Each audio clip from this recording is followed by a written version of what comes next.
ખરું આ કરવાનું છે. હો, સુખ જોઈએ છે ને, ફક્ત પૈસામાં સુખ નથી, પૈસો જોઈએ. જીવન વ્યવહાર ચલાવવા પૈસાની જરૂર છે, પણ પૈસો એ પરમેશ્વર થવો ન જોઈએ, ભગવાન મુખ્ય રહેવા જોઈએ. સાંઈ બાપાનો બહુ આગ્રહ, વ્યવહાર ગૌણ કરો, ભગવાન મુખ્ય કરો. એટલે ભગવાનના ભજનમાં બધાએ નિયમિત સમય કાઢવાનો.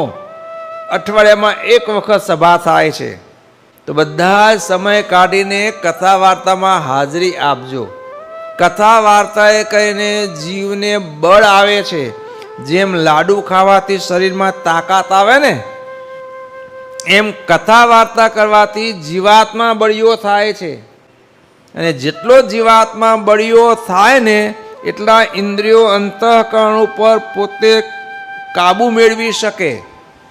અને જેટલો ઇન્દ્રિયો અંતઃકરણ ઉપર કાબુ આવે ને, એટલું આધ્યાત્મિક ક્ષેત્રે પ્રગતિ થાય. ઇન્દ્રિયો અંતઃકરણ ઉપર કાબુ ન હોય ત્યાં સુધી આધ્યાત્મિક ક્ષેત્રે પ્રગતિ સાધી શકાતી નથી. એ કાબુ મેળવવા માટે સત્સંગની જરૂર છે, કથા વાર્તાની જરૂર છે.